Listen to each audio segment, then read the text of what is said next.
Hi, I'm Lindsay Valandingham with the Symphony Group, and today we're going to talk about a topic that I get a lot of phone calls and a lot of questions about. And I have since day one in this career. I think it's something that a lot of people are interested in and don't quite understand.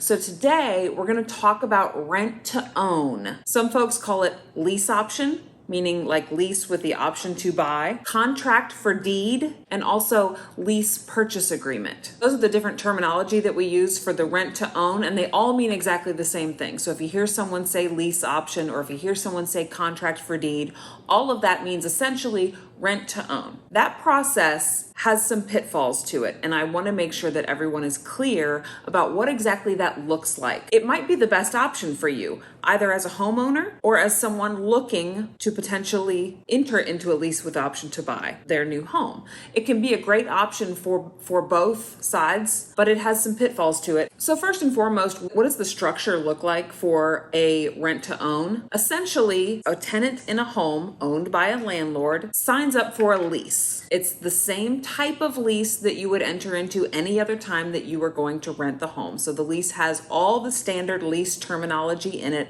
as far as here's how much your monthly payment is, it's due by the 5th of the month or whatever, and this is what we expect from you as far as what utilities you're going to pay for, and we have a pet policy that's X, Y, and Z. The lease looks just like a normal lease. However, when we add in the lease option to purchase, then that changes the terms a little bit. What is standard to see in a lease option? You're going to see some portion of your monthly payment is going to be applied toward the purchase price. So there will still be a portion of your monthly payment that is considered rent that goes directly to the landlord. And then there will be a portion of your payment that is considered as deposits being paid toward the balance owed on the property. The lease option will have a total purchase price. The purchase price will be determined at the beginning of the agreement. So let's say you're going to agree that you're going to purchase this home for $100,000 and your rent might be $700 per month, but we're going to agree that $100 of your $700 a month is going to go toward your lease option. So $600 a month that you're paying, that's just your rent. But the additional $100 that you pay every month, the landlord is going to place into an escrow account and allow that to build toward your total purchase price.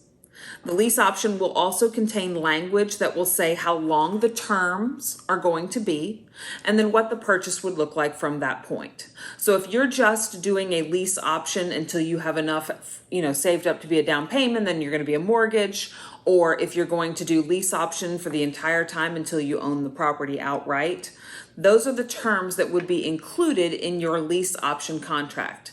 If you're thinking about entering into a lease option contract, it's absolutely essential that you have an attorney review that contract for you to make sure that the language is laid out correctly, that you know exactly what your obligations are, both from the landlord standpoint and from the tenant standpoint. When we talk about lease with option to buy, the option is just that. It is an option to buy. It is not mandatory that you buy the home as outlined in the agreement. It becomes an option to buy.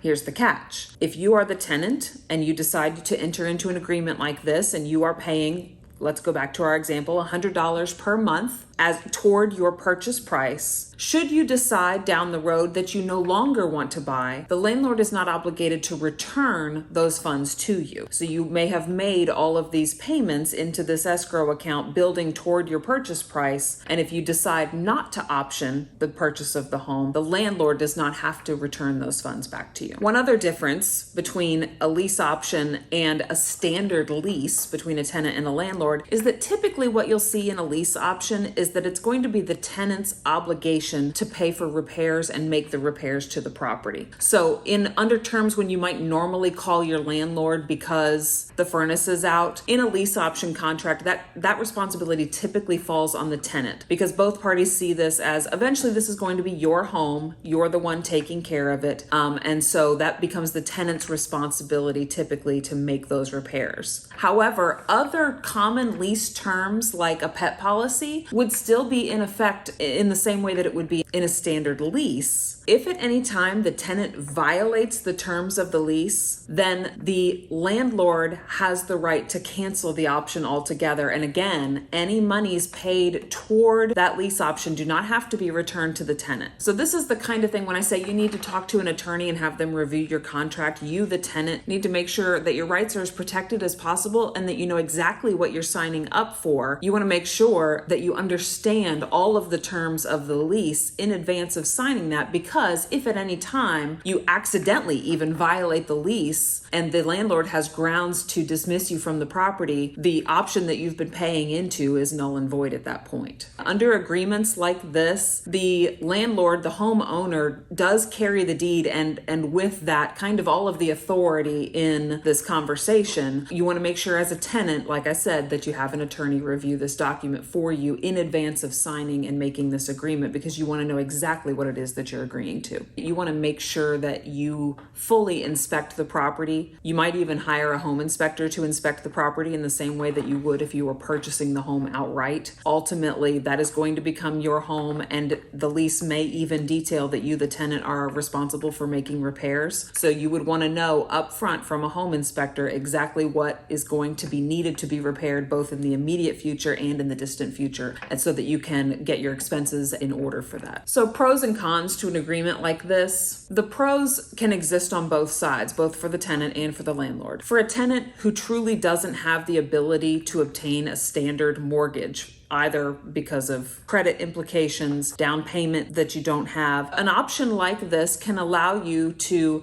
chunk down payments and finance with the seller in order to eventually be able to purchase your home, which is a tremendous opportunity that you might not otherwise have to actually become a homeowner. For a landlord, this can be a great option as well. If you have a great tenant that always pays on time and is interested in purchasing this property, this can allow you to easily maneuver through the sales process with someone that you already know and trust. Also, as a landlord, you have a tenant in place that is working toward earning this property, and you as the landlord have lesser responsibility on maintaining the property during that time, because it is typically the responsibility of the tenant to care for and maintain the property while they are exercising their lease option. As far as what the cons look like, the cons for the tenant can be substantial. As we've already talked about, there are plenty of pitfalls that a tenant can find themselves in, either because they are no longer able to complete the original terms of the lease, or because they may accidentally default or violate the lease in some way that would allow the landlord to effectively terminate the agreement. So for the tenant, there are lots of pitfalls, and for the landlord, there are pitfalls too. First of all, there is no immediate sale, that immediate cash that you can get from just putting your property on the market and selling it, which makes you, suddenly have that liquid cash from your property. Instead of having that, you're building this property, this income over time. So it does take quite a long time to sell the property outright. Ultimately, as the landlord, the tenant may decide to walk away. And so you may have, not put your property on the market and decided to do a rent to own with a tenant, and then ultimately, find out down the line that the tenant is no longer exercising that option, and you weren't able to sell, in the best market or something. You might be in a different market by then than what you were when you ultimately decided to engage with that tenant. The tenant can simply just terminate their lease. Again, they are giving up anything that they may have paid toward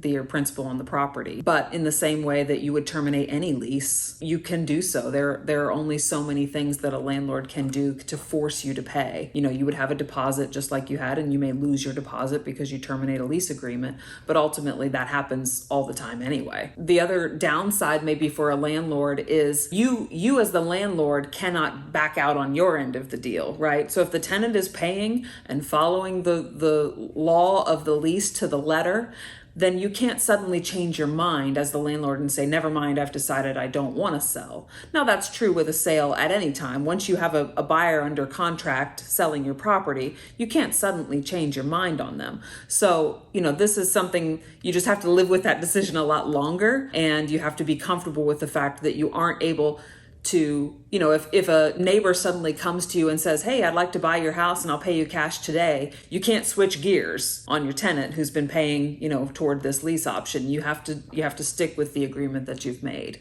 even though a shiny option over here might look really good to you, you have to stick with what you agreed to contractually. So I hope this, makes it a little clearer about what that process looks like. And again, as I've said many times, you can't get enough advice around this. It can be a great option for folks to get into a home, but I just want to make sure that you're protected and that you know exactly what you're signing up for from the get-go, because what I don't want to do is I don't want to see any of you suddenly, in a situation where you've paid into something and you have nothing to show for it, right? So make sure that you are fully aware and that you have an attorney review all of your documents before you enter into an agreement like this. That being said, it can be an excellent path to home ownership if the traditional path just simply isn't going to work for you. If you have questions about this, feel free to reach out to us. I'm happy to provide more information or to connect you with an attorney who would know more. And as always, if you like this content and you'd like to see more, please subscribe to our channel.